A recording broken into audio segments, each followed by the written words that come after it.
좋아요와 댓글, 구독, 알림 설정까지 놓치지 마세요. 뉴스 속 경제 이슈는 더 쉽고 깊게, 최신 고용 동향은 더 빠르게 전해드리는 고용브리핑 365 시간입니다. 김주영 기자와 함께합니다. 어서 오세요. 안녕하세요. 네, 오늘 어떤 이슈가 있을까요? 네, 오늘은요. 이 회사 생활에서 가장 힘든 일을 하나 꼽으라면 기분이 좋지 않을 때도 티를 내지 않고 일해야 되는 점이 아닐까 싶은데요. 이런 노동을 매일 또 매 순간마다 해야 한다면 어떨까요? 자신이 느껴지는 어떤 감정과는 상관없이 고객을 대할 땐 회사가 요구하는 감정 표현만 해야 하는 이 감정 노동자들의 고충은 더 클 수밖에 없을 텐데요. 네, 콜센터 직원부터 판매 직원, 또 승무원부터 선생님까지 이런 상황에 놓일 수밖에 없는 직업들이 참 많더라고요. 네, 맞습니다. 이렇게 감정 노동을 하고 고객의 폭언에 직접 노출 위험이 큰 노동자를 보호하자는 법이 시행된 지 다음 주면 벌써 5년째인데요. 감정 노동자 보호법 시행 이후 현장에서 느끼기에 현실은 얼마나 달라졌을까요? 이슈픽에서 짚어봅니다. 네, 시행된 지 5년이면 정말 이제는 현장에 어느 정도 안착이 돼야 했을 시점인데요. 우선 법안에 어떤 내용들이 담겨 있는지부터 짚어봐야 될 것 같습니다. 네, 5년 전 감정노동자 보호법으로 불리는 개정 산업안전보건법은 고객으로부터 이 폭언이나 폭행을 당하지 않도록 사업주의 적극적인 조치를 요구하는 내용이 핵심입니다. 그래서 이런 폭언 방지를 위해 녹음 등 예방책을 마련하고 업무 중단, 또 건강 장애 관련 치료나 상담을 지원할 것을 규정하고 있습니다. 또 노동자가 요청하면 수사와 고소, 고발 지원도 하도록 하고요. 네, 그래서 현장에서 노동자들이 느끼는 피해는 좀 나아졌을까요?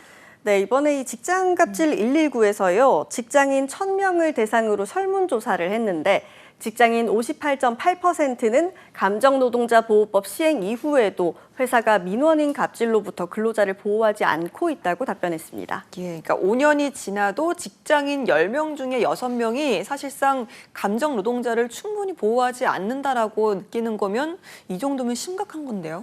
그렇죠. 게다가 민원인 갑질이 얼마나 심했냐고 물어본 질문에도 심각하다고 답한 비율은 83%나 됐습니다. 그런데 이런 상황 인식에 대해서는 직급별로도 온도차가 뚜렷했는데요. 실무자 10명 중 4명은 민원인 갑질이 매우 심각하다고 답해 상위 관리자의 5배에 달했습니다. 네, 담당 실무자와 온도차가 이렇게 크다는 건 그만큼 제대로 보호받는 것도 어려울 것 같은데요. 네, 그렇다 보니 실무자 10명 중 6명은 사업주가 민원인 갑질로부터 근로자를 잘 보호하지 못한다고 답했는데요. 하지만 상위 관리자 66%는 여전히 잘 보호하고 있다고 응답을 했습니다. 정반대 인식을 보여준 거죠. 그렇네요. 그런데 감정 노동자 보호법이 엄연히 존재를 하고 있고 또 이행을 하지 않으면 이건 규정 위반으로 처벌받을 수도 있지 않습니까? 네, 사업주가 이런 적절한 조처를 하지 않으면요, 1,000만 원 이하의 과태료가 부과될 수 있습니다. 노동자가 보호 조치를 요구했다는 이유로 해고 또는 불리한 처우를 할 경우에도 1년 이하의 징역 또는 1,000만 원 이하 벌금이 부과될 수 있습니다.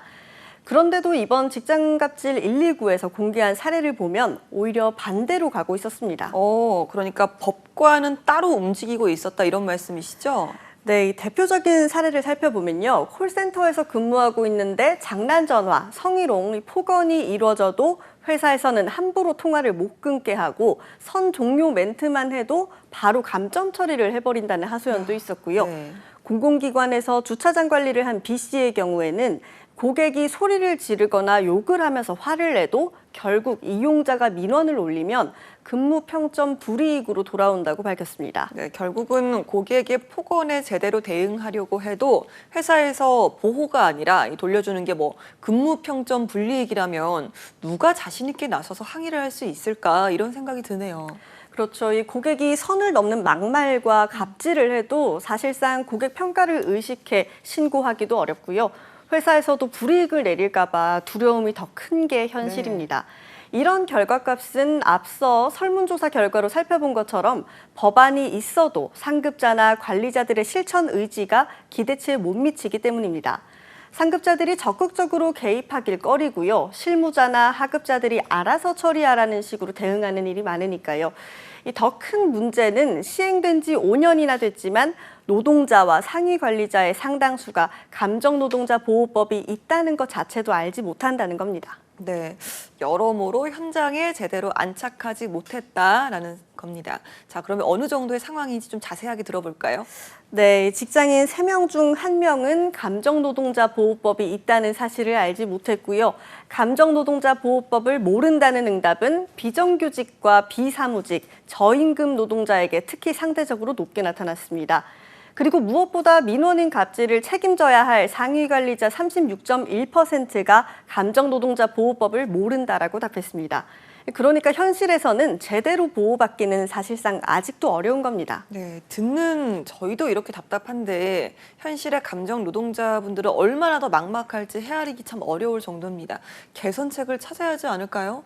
네, 직장갑질 119에서는 월급에 욕값은 들어있지 않다라면서 회사는 민원일 갑질을 당한 직원에게 법에 따른 보호 조치를 해줘야 하고 어떻게 보호해줄지 널리 알려야 한다고 강조했습니다. 또한 정부가 회사의 의무 위반 여부를 주기적으로 점검해야 할 필요성도 있다고 봤습니다. 이번에 터진 초등학교 교사들의 안타까운 죽음 역시 마찬가지인데요. 사용자가 학부모, 민원인 갑질을 당한 노동자를 적극 보호하라는 현행법상 의무만 다했어도 서희초와 같은 비극적인 일은 없었겠죠. 네, 알겠습니다. 자, 한컷 이슈 어떤 소식 준비하셨나요? 네, 이렇게 감정을 보호받지 못하는 노동자들은 수많은 일터에도 존재합니다. 이번에 한국노총에서 연구원과 손잡고 조사한 결과를 보면요. 직장인 10명 중 6명이 직장 내 괴롭힘을 경험한 것으로 조사됐는데요. 남성보다는 여성이 경험한 비율이 더 높았고 피해자 직급별로는 사원급과 대리급이 가장 많았습니다.